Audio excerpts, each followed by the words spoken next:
Wall Street Memes Casino, I'm fine. and Sportsbook. This is Colm McGuigan for IFLTV.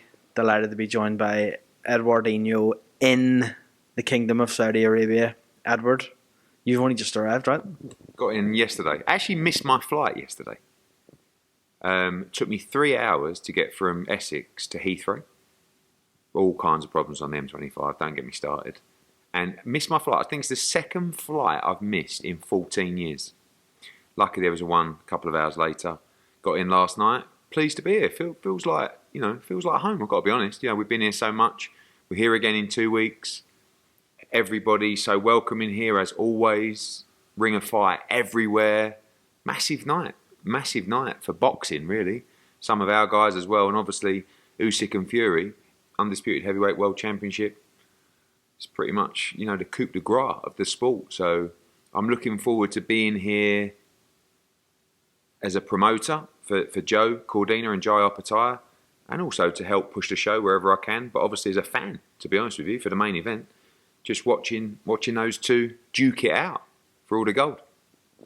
Where does this rank among fights you've been involved in? Would you say this is the biggest fight you've ever been involved in? I mean, depends on, you know, in terms you talk about big. You know, if you're talking about crowd numbers, you're talking about pay-per-view numbers, you're talking about general interest. I mean, sometimes I've been involved with so many big fights where it doesn't feel that big, and then all of a sudden, obviously with Monday's shenanigans as well, and I'm sure the workouts tonight, definitely the press conference tomorrow, the weigh-in, it just gets bigger and bigger and bigger. And I think Saturday night, you know, the UK is going to be dialed in on DAZN to watch this fight. It's a massive moment for DAZN as well as a platform to have this fight globally. And it's just great for the sport, in all honesty. Like, it really is. Just, of course, I'd like to have a fighter fighting for the undisputed heavyweight world championship, but I'm just so pleased it's happening because it just keeps the big events coming, keeps the interest coming. We need to deliver fights like this for the fans, and, you know, His Excellency's been able to do it on another great card, you know. And, you know, when I got in the car last night, it was the same guy who drove me last time, and he was like, shout out Mo, and he's like, oh yeah, it's massive, isn't it, this week? He goes, and you're back in 2 weeks for the 5v5. And I was like, blimey, yeah. I mean, we've got Catterall against Taylor wedged in between Fury and Usyk in the 5v5. Like, things are massive at the moment for boxing. So I'm really happy. And like I said, genuinely love being here. Love being here, and looking forward to it. It would be wrong of me not to start this interview without speaking about your two guys, so let's go to them first. The reason you're here, really. Jai Opetaia, first of all, the rematch with Breedis. Do you fancy Jai to maybe get that knockout? You know what? It's a really tough fight, I've got to be honest. Like, the first fight, if you watch it back, it was a war. It was a close fight. Breidis broke Jai's jaw in 2 places. I mean, he showed unbelievable heart that night, came through, got the points victory. It was a fight of the year contender. Couple of years on, I feel Jai has got better. I feel like his confidence is really through the roof now. What's Breidis got left? He's going to, you know, have a big roll of the dice. I think it's a really, really good fight. I mean, look, with all due respect to the last 2 opponents, you know, Jordan Thompson and Zorro, who are very good British, you know, cruiserweights, he was much too good for him. Now you're stepping up a level, and I expect it to be a very competitive fight, but I do think Jai can stop him, and I think he'll make a major statement on Saturday. Joe Cordina, a lot of people maybe underestimating Nanto Kakachi. I think it's maybe a Belfast thing that Belfast fighters are underestimated. No, but I'm being honest, I like both guys. Do you believe that Joe Cordina gets the job done on Saturday night? I do rate Kakachi. I think it's a very tough fight, and it's a great fight as well. You know, you're smiling at me like I said Kakachi wrong. No, you said right. Makes a change, and I think it's a tough fight, and that's what you want. You know, I think Joe's made it clear in his interviews, this is where he wants to get the attention of people. You know, he wants to. A lot of these guys who are fighting on the card, Jai Opetaia's already done it. You got to grab the attention of His Excellency, right? With a performance like Madrimov did it, right? He got the Crawford fight. Jai Opetaia did it actually on one of our shows, and His Excellency watched him on that show and said, I want him on our shows. Now you've got Joe Cordina with an opportunity to do that. And if he does it, it could be on the Wembley card, it could be on the, if there's this talk of a USA versus UK card. So he's got to win, and he's got to win well. But it's not easy, and Kakachi's accomplished. He'll roll the dice on Saturday, and it's just a little Matchroom v Queensbury warm-up, if you like, ahead of the 5v5. Really, that could have been on the 5v5? I think it would have. I think it would have 100% been on there if it wasn't already scheduled. Obviously, it was scheduled back in March for the first one, and the whole undercard carried forward. But yeah, I think that would have been definitely one for the 5v5, and hoping we can kick off as we mean to go on June 1st. Let's talk a little bit about the chaos that went down on Monday. First of all, did you ever expect that would happen? Maybe not in the Kingdom of Saudi Arabia either, but did you ever expect that would happen? You've had your back and forth with John. Maybe you're happy that you weren't on the end of it. I've called his bluff over the years because he's never actually done anything, So the answer to your question is no, I wouldn't have expected him to do that, So in that respect, we have to say it was out of character because he's never done it before. I mean, the amount of times he's come face to face with people and never done anything, you start to wonder whether it's just for the hype of the show and so forth. So, I'm glad it weren't me, because I would have stood in front of him because I would have expected him to do nothing. And then he would have just nutted me. So, I don't know. Look, I think boxing, I've said before in interviews, John Fury is good for boxing in the respect of the build-ups, and that's not. I think he shouldn't have done it. I know he's apologised. It's a heat of the moment thing. It's difficult for some people to quite understand the game and the pressure and what it means to people, especially if it's your son. Do you know what I mean? I mean, I've overreacted sometimes. Like even recently after the Devin Haney fight, I lost my rag a little bit. I'm not going to nut anyone. Well, it will take me more to nut someone. You and Henry Garcia came close. Yeah, no, but look, if he comes, you don't know. Something can always kick off, but he shouldn't have done it, in my opinion. But I also understand emotions are very high. I don't really know what was said to make him do it. It was quite, like I said, people might not agree when I say it was out of character, but normally he just, I'm this, I'm that, and blah, blah, blah, blah, blah, and it's quite amusing, and then it goes away. This was physical. So, yeah, quite surprised. I think it's one of them where afterwards, I'm not saying he'd be embarrassed, but he'd probably think to himself, he shouldn't have done that really, which he shouldn't have. But I also understand it's his son, it's a massive moment for them. Some people are different to others, some people deal with situations differently. That was the way he dealt with it.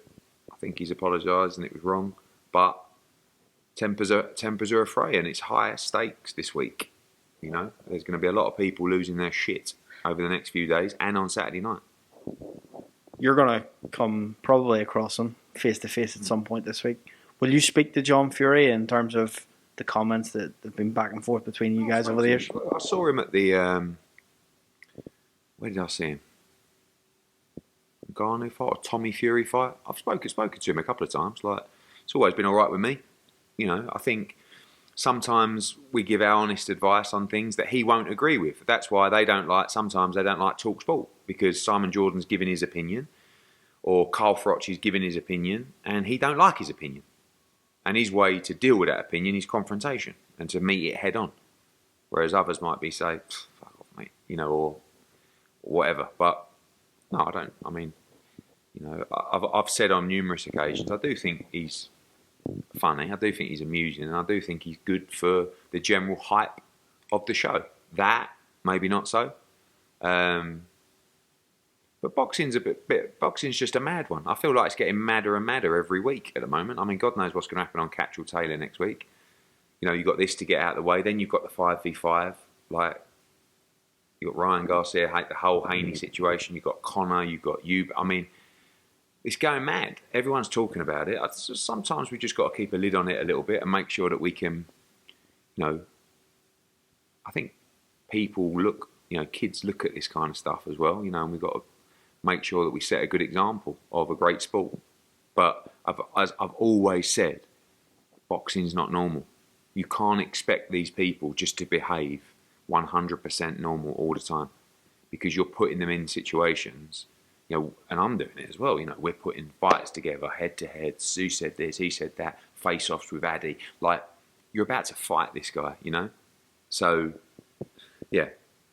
Never an excuse, but sometimes you understand this is just different.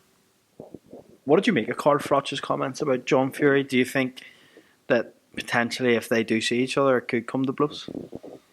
Yeah, probably. I mean, Carl's like very opinionated, but will sometimes use those opinions to not get attention, but just to create noise, right? Because that's his game now. He's a pundit. He's got his podcast. He's got this, but Carl is a man of principle. And if he believes something, like, he'll double down on it. You'll never see him back down on, you know, you'll never see him go, yeah, you know what, maybe I got that wrong, or like, he'll just double down on everything. So now you've got those two. You know, if you're John Fury and you did something like that to Carl Froch, then all hell would break loose. Do you think so? Yeah, oh mate. What? Talk about the headbutt? Yeah. That's what I'm talking about. Oh yeah. Oh no, mate. The place would be turned upside down. I mean, Carl Froch is one of the hardest men I've ever met. Like, and you know, me and Carl share some unbelievable memories. Sometimes we have our little bickers and stuff like that, but as a person who you would want by your side, backing you in that kind of situation, he's right up there. Tony Bellew is also another one in that situation. He's also involved. So, you know, I think we just got to be careful that it don't turn into a circus, you know, and just everyone just calm down. But Carl, you know, Tony I think his name got thrown into it out of nowhere. But Carl has been doubling down on all this stuff on John Fury and, you know, stuff like that. And that's Carl. So each to their own. We want to keep it in the ring. You know, we don't mind the hype, but let's just keep it sensible. And you know, you don't want anyone to get hurt. That's at the end of the day. I mean, look. John's nutted that fella. I don't think anything major happened to him, but it's a bit of a nasty cut on John. Normally it goes the other way, but if the other kid gets cut across the eyebrow and a really bad cut, and he's got to end up in hospital or whatever, do we need it?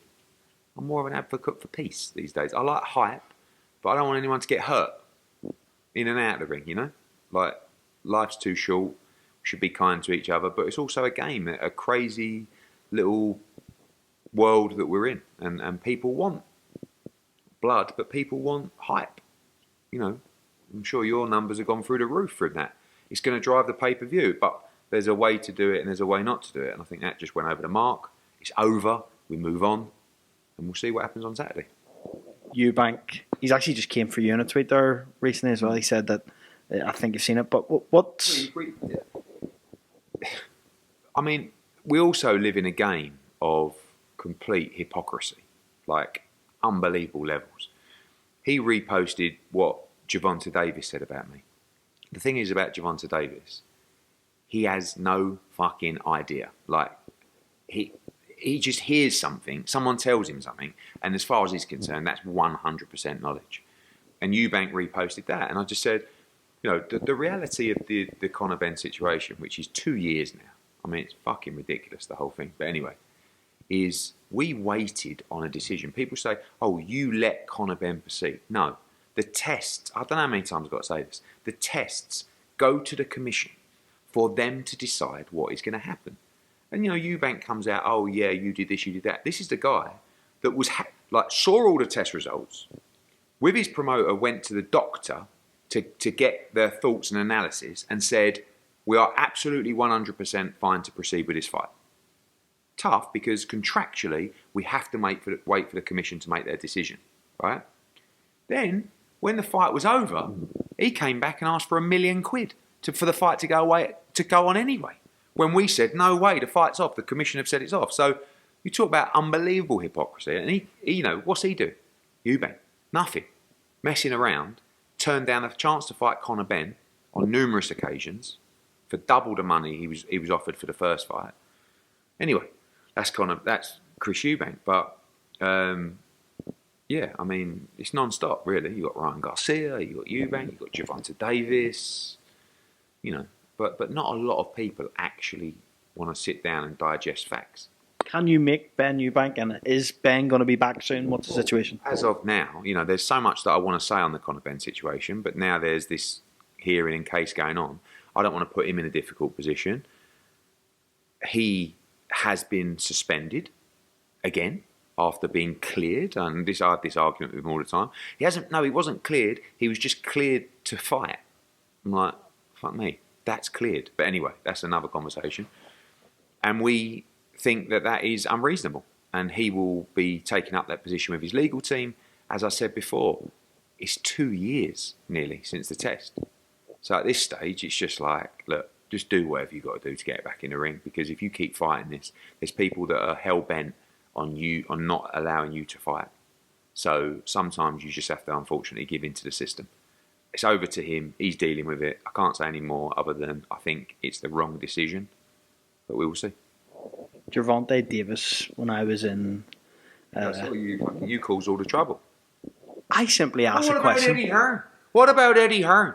He's like talking about something else. Oh, yeah. He goes... He was loving it. He wanted to speak about you straight away. I asked him about Clarissa Shields first, and he didn't want to speak about that. Then I mentioned your name, and he piped up straight away. What did you make of the comments saying you're a snake in a suit? And where does this come from? Where does the beef come from? I mean, this is the opinion of someone that has met me once for a photo, right? He asked you for a photo? I think I asked him for a photo. It was the Pedraza fight. It was kind of like, he wasn't really a star back then, and he was quite a nice little meet. Oh, Eddie, yeah, I'm a big fan. I said, I'm looking forward to your fight. I watched him beat Pedraza to win his first title live. After that, never spoke, right?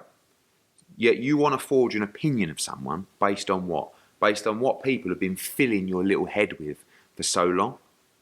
Like, Gervonta's lost the plot. He's like, I like it for his promotion of the show, but the thing is with Gervonta, he doesn't actually digest any information. Like, he just comes up with these opinions. So again, when he says Eddie Hearn allowed Conor Benn to fight, no, Eddie Hearn gave the tests to the commission, the ruling body, to contractually allow them to make a decision. They said they wouldn't sanction the fight. The fight never took place. But people will be filling his head saying, oh, they've done it before. I've made him half a dozen offers in his career. This is the conversation he has with people around him. You know, people, oh, you don't want to go with Eddie Hearn. That guy is a snake. I'm telling you now. Oh, he would. Right, speak to the fighters that I work with, or even that I've worked with, and ask them if I'm a snake in the shoe. Ask them if I've never delivered on my promises. Ask them if I haven't paid them on time. Ask them whatever you want. And the answer is our reputation is impeccable, right? But unfortunately, Gervonta doesn't think so, because he's never met me, has no idea, he's never dealt with me once. Ask Jaron Ennis what he thinks of me, right? When he fights 3 times a year, unifies the World Welterweight Championship and fills up the Wells Fargo Centre in Philadelphia. Yeah, exactly. But anyway, that's Gervonta. Then you got Ryan, who I've been actually very nice about. Ryan, like I've said, I give you the benefit of the doubt. I don't know Ryan. I'm not going to make an opinion of someone who I don't actually know. Is Ryan Garcia guilty? I have no idea. What I can tell you is he had performance-enhancing drugs in his body when he fought Devin Haney. Fact. Now, did he put them in there intentionally or unintentionally? That's the next stage. I hope unintentionally. And I'd hate to think that he did it intentionally. And, you know, I like Ryan. I think Ryan's good for boxing. But again, people tell him things. Then he comes back, yeah, I DM'd him the other day.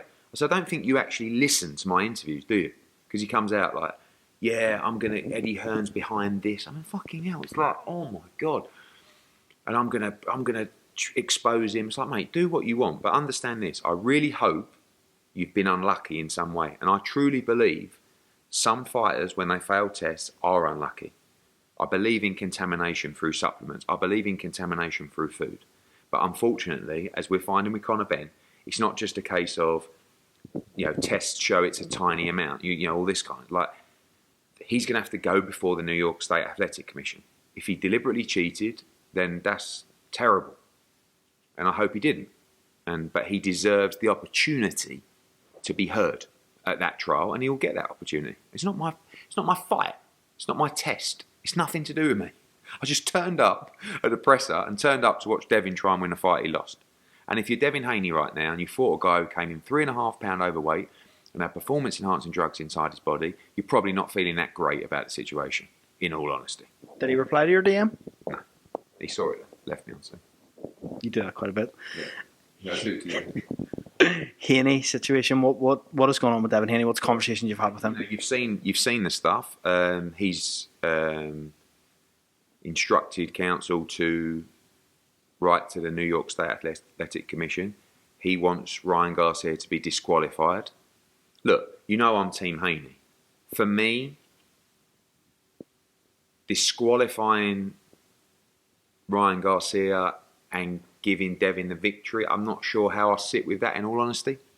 And I'm 100% behind Devin. But no contest, 1,000,000%. I mean, you can't. Whatever. If Ryan was unlucky, whatever he was, it was in his system. We know that. It's fact. So you can't. The fight was not fair in that respect, and weren't fair with the weight anyway. But Devin swallowed that, and once he agreed that, tough shit. But this is on another level. So we'll see what there is precedence for the disqualification through the Lucien Butte fight and stuff like that. So we'll see what the New York State Athletic Commission decide. But Ryan's going to have the backbone for this process. I've been in it for 2 years. So's Connor. And I've seen how difficult it's been for him.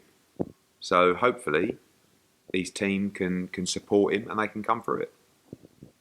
And I just want to get your thoughts on Oscar De La Hoya and Canelo. I was just talking about that situation with Canelo. But Oscar that week had a little bit of a pop at you and stuff. When asked questions about you, he kind of said like "fuck Eddie Hearn" every time. It was just what's the beef with you and why? Honestly, my beef with Oscar De La Hoya is so confusing. Like every time I've seen him, like Abu Dhabi when I promoted Bivol against Ramirez, he was so nice to me. We should do more. Let's have a photo. Did a sit down with Chris Mannix. We need to work together. Eddie, he's doing great, and then you go on Twitter and you go on some other interviews and I'm like, so I'm not sure. Like I've never fallen out with Oscar. Never said a bad word about Oscar. I think he's a legend of the sport. But for some reason, I really get under his skin. That I'm coming into America and I'm doing pretty well, And, I have this big DAZN. I don't know. Like I think there's so many opportunities for Matchroom and Golden Boy to work together. Like I said in that round table, let's do a 5v5. I said it at the press conference to Munguia Ryder, I think it was. And it was like, I don't know. But Oscar's on smoke at the moment, And I think Oscar's good for box. Like people don't have to be nice to me. Do you know what I mean? I don't care. I don't give a fuck. The fact that Oscar De La Hoya, one of the pound for pound legends of the sport, is talking about me all the time is unbelievable for my US profile. Couple that with Gervonta Davis, arguably the face of boxing or one of the face of boxing, tweeting about me and talking about me all the time. Ryan Garcia. I mean, it's pretty, although I'd rather it was a bit more positive, like it's great for me. I don't mind. I really couldn't care less if people want to have a pop at me, but some of it I just don't really understand. But it is what it is. I'm a little bit long in the game now, so couldn't give a fuck, in all honesty. What's your conversations with Canelo been since? Only a couple of texts in the last week or so, which was, after that night with Oscar. And then after the night before the fight, and then the day after the fight, which was just do your business. I think that really dialed Canelo in. I think he wasn't really not up for the fight, but just a bit flat.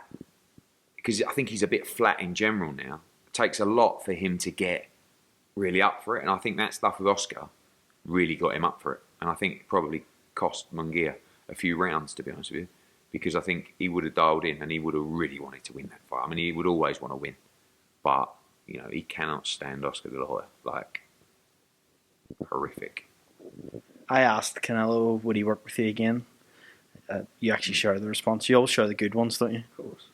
Look, I've always said with Sal, working with him has been, some of the best moments of my career. I would love the opportunity to work with him again. He's a friend. He's a legend. But he will always make the best decision for Sal Canelo Alvarez. And if it was a level playing field, I'm not putting words in his mouth, I believe he'd choose me every time. But sometimes there's more money to go elsewhere. And on that occasion, he will say, Eddie, my friend, I'm sorry, but I'm going to take this money over here and I'll be back later. And if he is, amazing. If he's not, we promoted 6-7 fights with him. It was just incredible, the whole experience. Chantel Cameron signed with Queensbury. What's the situation there, Eddie? Was there a bad fallout with Chantel? Or? No, I mean, I think some of her comments, the only negative comment she made was because some interviewer told her something that I said that I didn't actually say, and then had to apologise after, and she went mad at the interviewer because it was out of order. Never said a bad word about Chantel Cameron. Like, we can list all the things that we did for her, and I think over time she will look back and say, or she'll look at the experiences and she'll look in her bank account and say, they actually did a great job for me.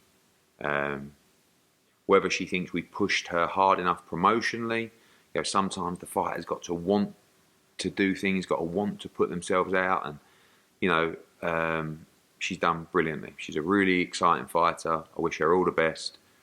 And it feels a lot better sometimes when that does happen, because we're always like, I'd have a meeting with her and I'd say, look, I don't understand. What aren't you happy about? And then it would be good. And then obviously when it's hard when we do the Katie Taylor fight, because I'm very close with Katie, then we kind of go like that again, then we're like that again. And then sometimes just set it free and say, listen, best of luck. You know what I mean? We've had a great run. We've really done our best for you. I think we've given you great opportunities. We've made you a load of money. But we wish you all the best. And when I see you, we talk and we smile, and there's no point falling out over stuff like that. So, we're not going to go out for a cup of tea next week, but it's always going to be amicable. And I wish her all the best, and I think it's good to see, Queensbury are investing. Obviously, they've got Raven Chapman. Now they've got Chantel Cameron. And I think it'd be good if they can keep investing in female boxing, because we can't do it on our own. I think it's a good fit for her. And I think, it's going to be a good opportunity. Last one from me.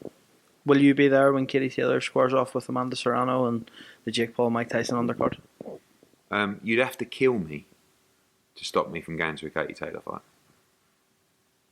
So you'll be there even though all the issues with Jake Paul or whatever that's went on? There's no issue. There's no issues in the respect of me being there. I'm just not involved in the show promotionally.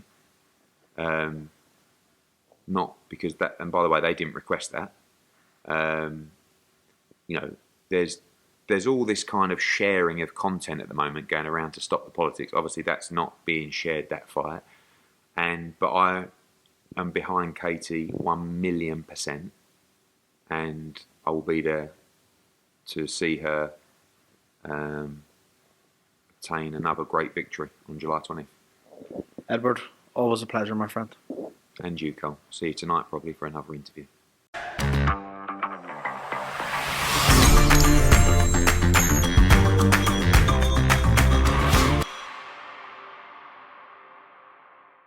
Wall Street Memes Casino I'm fine.